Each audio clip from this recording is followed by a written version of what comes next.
Assalamualaikum warahmatullahi wabarakatuh. Yang terhormat Bapak Ahmad Rizalul Umami selaku dosen pengampu mata kuliah usul fikih, dan kepada seluruh teman-teman yang saya banggakan, di sini kami dari kelompok 1 yang beranggotakan saya sendiri Muhammad Alvin Adi Pratama, yang kedua Muhammad Hizbul Haq, selanjutnya Miftahudin dan Mas Muhammad Fazatorikul Hasan. Kami di sini akan mempresentasikan hasil dari diskusi kami, yaitu mengenai sejarah perkembangan usul fikih. Ya, yang pertama sejarah usul fikih. Setelah Rasulullah SAW wafat, para sahabat berfatwa dan memberikan keputusan suatu masalah menurut nas yang mereka pahami melalui penguasaannya dalam bahasa Arab, untuk mengistinbatkan hukum yang suatu kejadian yang belum ada nasnya. Mereka menggunakan pengetahuannya yang mendalam tentang cara-cara pembuatan undang-undang yang diperolehnya selama mereka bergaul dengan Rasulullah SAW. Mereka menetapkan penghayatannya terhadap asbabun nuzul dan asbabul wurud, serta memanfaatkan pengamatannya dan tujuan-tujuan syar'i dalam memberikan beban hukum. Kemudian yang selanjutnya dalam perkembangannya, usul fikih memiliki beberapa aliran. Di antaranya yang pertama, menurut aliran jumhur ulama usul fikih.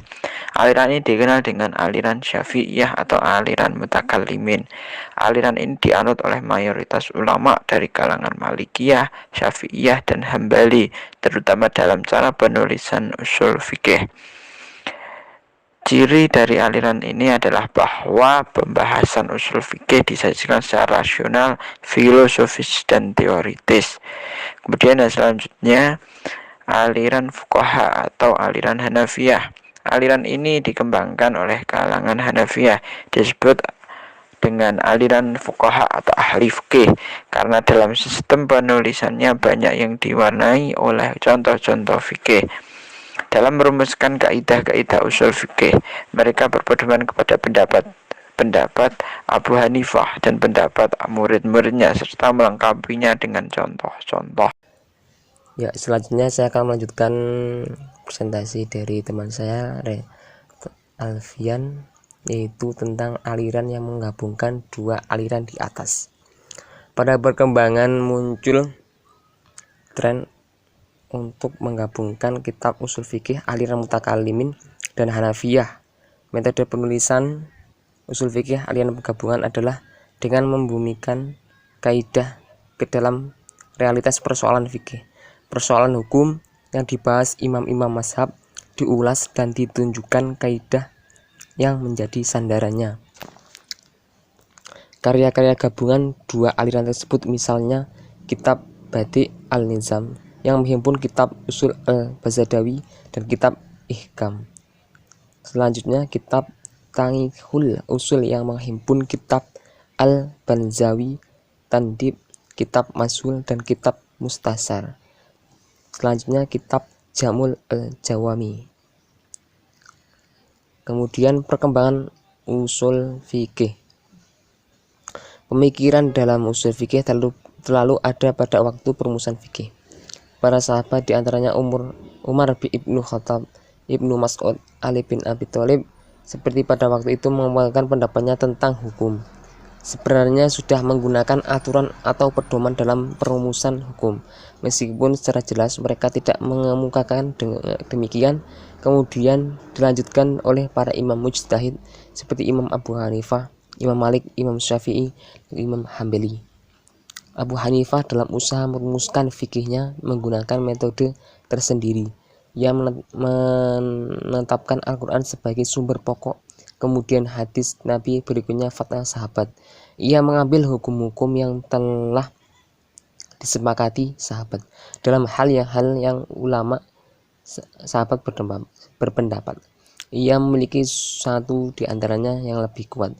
Abu Hanifah tidak mengambil pendapat ulama tabi'in sebagai dalil dalam pertimbangan bahwa ulama tabi'in berada dalam satu talaqi dengannya.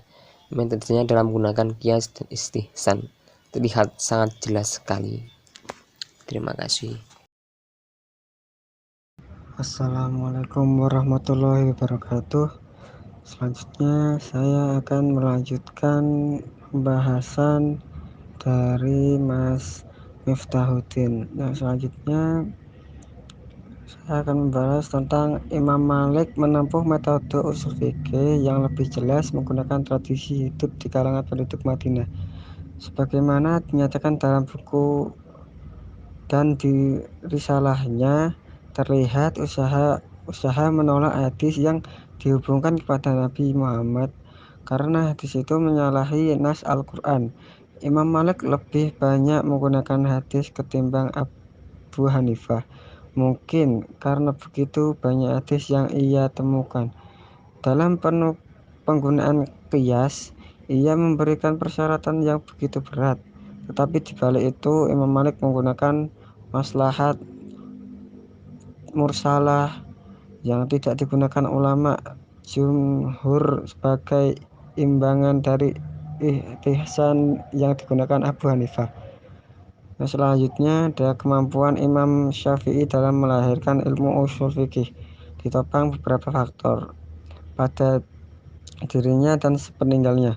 Sepeninggal Imam Syafi'i, pembicaraan tentang usul fikih semakin menarik dan usul fikih itu sendiri semakin berkembang.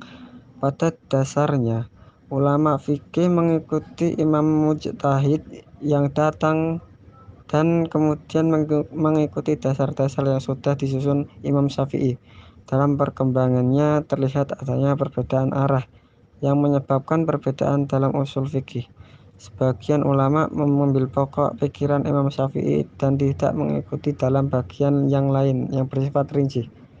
Sebagai gantinya dan tidak diikutinya itu menambahkan hal-hal yang sudah menjadi dasar pemikiran madhab-madhab mereka. Sekian, terima kasih.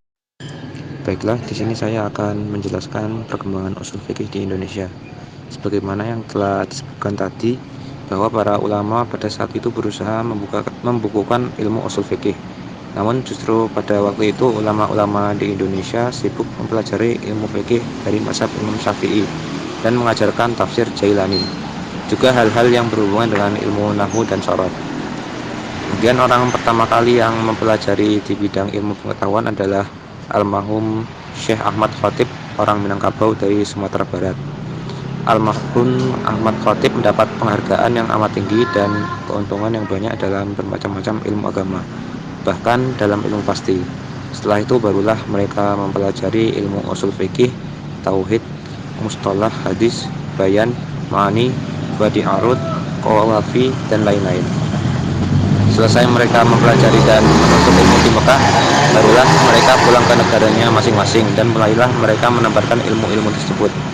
Di antara mereka yang terkenal yaitu Syekh Muhammad Taib Umar dari Sumatera Barat, Syekh Abdul Karim Amrullah, Syekh Abdullah Ahmad, Syekh Abbas Abdullah, Syekh Ibrahim Musa, Syekh Sulaiman Ar-Rusuli, Syekh Jamil Jabu, Syekh Muhammad Jamil Jambe, dan Syekh Abdullah Halaban, serta beberapa ulama lainnya. Semenjak itulah tersiar ilmu tersebut di daerah-daerah dan pelosok-pelosok.